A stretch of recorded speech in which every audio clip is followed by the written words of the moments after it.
Hello friends, maths tutorial की series में ये अलजेब्रा की बुक हॉल एंड नाइट का chapter 4 that is arithmetical progression का पार्ट 7 है। और इस पार्ट में हम आर्टिकल नंबर 48 को डिस्कस करने वाले हैं। Now article number 48 is we can justify the interpretation of article 47 in the general case in the following manner. मतलब आर्टिकल नंबर 47 में जो हमने केस देखा था एक क्वेश्चन के थ्रू, जिसमें sum of n terms of an AP को सॉल्व किया था, तो एन में क्वाड्रेटिक इक्वेशन आया था हमारे पास और उस क्वाड्रेटिक इक्वेशन का सल्यूशन नेगेटिव भी आया था। तो उस नेगेटिव सल्यूशन का एक मीनिंगफुल इंटरप्रिटेशन भी किया था हमने, और उसी इंटरप्रिटेशन को हम एक जनरल केस में देखने वाले हैं आर्टिकल नंबर 48 में। So the equation to determine n is, तो अगर हम sum of n terms of an AP के थ्रू एन फाइंड करें तो एन में एक क्वाड्रेटिक इक्वेशन आएगी हमारे पास, that is d n square plus 2a minus d times n minus 2s is equal to 0। अब अगर हमारे पास एक क्वाड्रेटिक इक्वेशन है एन में, तो एन के दो रूट्स भी आएंगे, इस क्वाड्रेटिक इक्वेशन के दो रूट्स भी आएंगे, दैट इज एन के दो वैल्यूज आएंगे हमारे पास। और उन दोनों वैल्यूज को हमने मान लिया कि एक पॉजिटिव वैल्यू है n1 और दूसरा नेगेटिव वैल्यू है माइनस n2, जैसा कि हमने पिछले आर्टिकल में क्वेश्चन में भी देखा था। नाउ ये जो क्वाड्रेटिक इक्वेशन है हमारे पास n में, इसके दो रूट्स हैं n1 and n1 and minus n2। तो इन दोनों रूट्स के मीनिंग क्या हैं ये समझते हैं हम। अगर किसी भी अरिथमेटिकल प्रोग्रेशन में कुछ नंबर ऑफ टर्म्स का सम s गिवन है हमारे पास, तो वो जो नंबर ऑफ टर्म्स हैं n, उसी के सॉल्यूशंस आए हैं ना हमारे पास इस क्वाड्रेटिक इक्वेशन से। That is n1 number of terms का सम करेंगे तो s आ जाएगा। Similarly minus n2 number of terms का सम करेंगे तो भी s आना चाहिए, लेकिन minus n2 number of terms तो पॉसिबल नहीं है। नेगेटिव में कैसे हम काउंट कर सकते हैं? So negative number of terms तो नहीं हो सकते, तो हमने कुछ देर के लिए माइनस n2 को इग्नोर कर लिया और मान लिया कि n1 नंबर ऑफ टर्म्स का सम करेंगे तो सम का वैल्यू s के इक्वल होगी, और उस AP का फर्स्ट टर्म a है और कॉमन डिफरेंस d है। तो अगर n1 नंबर ऑफ टर्म्स का सम करेंगे तो s आएगा, मतलब उस AP में लास्ट टर्म n1 है। हम a से स्टार्ट कर रहे हैं एडिशन और फाइनली n1 तक टर्म्स का एडिशन कर रहे हैं, तो लास्ट टर्म तो n1 ही हम कंसिडर करेंगे ना। So the last term of the series corresponding to n1 is a plus n1 minus 1 times d, क्योंकि d का कोफिशिएंट तो number of term that is n1 से एक कम होगा ना। Now if we begin at this term, मतलब अगर हम इस लास्ट टर्म से स्टार्ट करें एंड काउंट बैकवर्ड्स, और बैकवर्ड काउंट करने लगे, मतलब ये लास्ट टर्म है तो सेकेंड लास्ट टर्म क्या होगा, a plus n1 minus 2d। Similarly third last term क्या होगा, a plus n1 minus 3d। तो अगर हम इसी तरीके से बैकवर्ड काउंट करें और उनका एडिशन करें, तो एक देखने वाली बात यह है कि उस केस में कॉमन डिफरेंस जो आएगी वो माइनस डी आएगी, क्योंकि जब हमने फर्स्ट टर्म से स्टार्ट किया था और n1 नंबर ऑफ टर्म्स तक को ऐड किया था, तो उस केस में कॉमन डिफरेंस डी थी हमारे पास। तो अगर हम बैकवर्ड काउंट करेंगे तो कॉमन डिफरेंस माइनस डी आएगी, ऑब्वियस सा बात है। सो हम लास्ट टर्म से स्टार्ट करेंगे काउंट करना, ऐड करते जाएंगे up to n2 number of terms तक। तो जब हम n2 नंबर ऑफ टर्म्स तक लास्ट टर्म को फर्स्ट टर्म मान के ऐड करेंगे, तो उसकी वैल्यू जो आएगी उसे हम sum of n terms of an AP वाले फॉर्मूले से निकाल सकते हैं, that is n2 by 2 multiplied by 2 times first term. तो फर्स्ट टर्म तो हमने लास्ट टर्म को माना है ना, that is a plus n1 minus 1 times d, इसी को हमने फर्स्ट टर्म माना है, प्लस जितने नंबर ऑफ टर्म्स, तो n2 नंबर ऑफ टर्म्स है, minus 1 multiplied by common difference, तो कॉमन डिफरेंस माइनस डी है हमारे पास।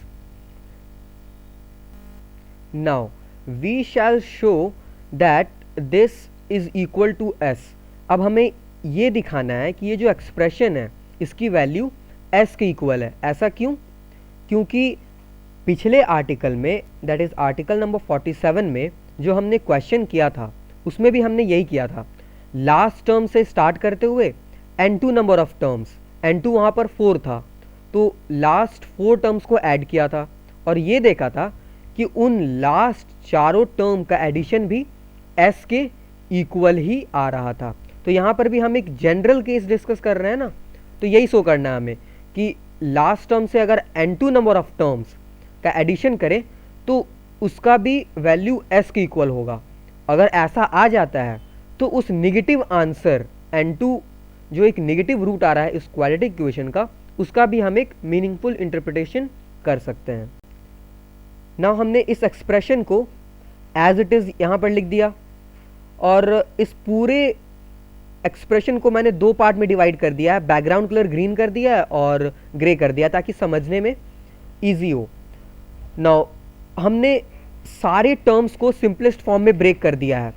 n2 से सारे टर्म्स को मल्टीप्लाई कर दिया है और 2 से मल्टीप्लाई कर दिया है ग्रीन वाले पोर्शन को और -d से मल्टीप्लाई कर दिया है ग्रे वाले पोर्शन को, मतलब सिंप्लीफाई कर दिया है।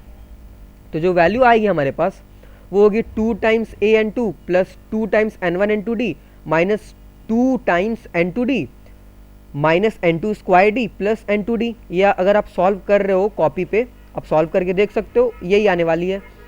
और हमने क्या किया, 2 टाइम्स n2d और n2d को सब्ट्रैक्ट कर दिया क्योंकि यहाँ पे नेगेटिव साइन है और यहाँ पॉजिटिव साइन है, तो अल्टीमेटली हमारे पास जो रिजल्ट आने वाली है वो नेगेटिव साइन के साथ सिर्फ एक ही n2d आने वाली है। और हमने 2 टाइम्स an2 और minus n2 square d minus n2d को एक साथ लिख लिया यहाँ पर बैकग्राउंड कलर ग्रीन में। आप आसानी से समझ सकते हैं, जिसके भी बैकग्राउंड कलर ग्रीन है उसे हमने एक साथ लिख दिया और 2 टाइम्स n1 n2d को अलग से लिख दिया। अब हमने क्या किया है, 2 टाइम्स n1 n2d की वैल्यू को 4s सब्स्टिट्यूट कर दिया है और इस वाली एक्सप्रेशन क्वाड्रेटिक इक्वेशन की वैल्यू को 2s से सब्स्टिट्यूट कर दिया है। सो ऐसा क्यों किया है, इसका भी एक रीज़न है हमारे पास। 4s इसलिए सब्स्टिट्यूट किया है, अगर हम ध्यान से देखें तो n1 एक रूट है क्वाड्रेटिक इक्वेशन का और n2 भी एक रूट है, एक्चुअली माइनस n2 एक रूट है, तो नेगेटिव साइन तो बाद में एडजस्ट हो जाएगी। तो जब हम n1 और n2 को मल्टीप्लाई करेंगे, मतलब product of two roots find करेंगे, तो वो c बाई a की इक्वल होती है। तो c है हमारे पास यहाँ पर -2s और a है, मतलब फर्स्ट टर्म है d के equal, that is -2s over d की इक्वल आ जाएगी n1 मल्टीप्लाइड बाई -n2 की वैल्यू। और जब हम इस वैल्यू को सब्स्टिट्यूट करेंगे n1 n2 के प्लेस पर तो नेगेटिव साइन के साथ आ जाएगी 2s over d, negative negative positive हो जाएगी। ध्यान दीजिएगा, आप कॉपी में करके अगर देखेंगे तो इजीली समझ पाएंगे। और जब उससे हम मल्टीप्लाई करेंगे d से और 2 से तो d कैंसिल हो जाएगा और 2 से मल्टीप्लाई करने पर 4s आ जाएगी वैल्यू। नाउ ये जो एक्सप्रेशन है ये ओरिजिनल क्वाड्रेटिक इक्वेशन है हमारे पास। ये जो ओरिजिनल क्वाड्रेटिक इक्वेशन है जिसके रूट्स n1 एंड n2 आई थी, वही इक्वेशन है। n के जगह पर n2 सब्स्टिट्यूटेड है, -n2 सब्स्टिट्यूटेड है। तो अगर हम -n2 सब्स्टिट्यूट करते हैं इस इक्वेशन में तो सेटिस्फाई करेगी इस इक्वेशन को, क्योंकि ये एक रूट है उसकी। और अगर हम dn² plus 2a minus d times n इतने तक के वैल्यू में n सब्स्टिट्यूट करें तो इसकी वैल्यू आ जाएगी 2s के इक्वल, अगर ये राइट हैंड साइड जाएगी तो। और इसी के वैल्यू हमने सब्स्टिट्यूट कर दिया यहाँ पर 2s के equal, that is y 4s minus 2s is equal to 2s one multiplied by half is equal to s। So हमें ये पता चलता है कि अगर हमारे पास एक AP है और उस AP में S, A एंड D इन तीनों का वैल्यूज़ गिवन है और n का वैल्यू डिटरमाइन करना है, तो जो क्वाड्रेटिक इक्वेशन आएगी n में उसके करस्पॉन्डिंग दो रूट्स आएगी n1 एंड -n2। तो अगर एक रूट निगेटिव आए तो उसका भी एक इंटरप्रिटेशन, एक मीनिंगफुल इंटरप्रिटेशन हम कर सकते हैं। वो क्या, कि अगर एक रूट पॉजिटिव है और एक निगेटिव है, तो पॉजिटिव रूट के करस्पॉन्डिंग जो लास्ट टर्म होगी, उस लास्ट टर्म से अगर बैकवर्ड काउंट करते जाएं हम और n2 नंबर ऑफ टर्म्स तक का समेशन करें, तो वो सम की वैल्यू भी s के इक्वल आती है। सो अगर आपको लगता है कि आपने इस वीडियो से कुछ सीखा और आगे भी सीख सकते हो, तो ज़रूर सब्सक्राइब करें मेरे चैनल को। सब्सक्राइब करने से आपको मेरी आगे की वीडियोस की सारी इन्फॉर्मेशन मिलती रहेगी, और इसे अपने फ्रेंड्स के साथ ज़रूर शेयर करें। And finally, thanks for watching.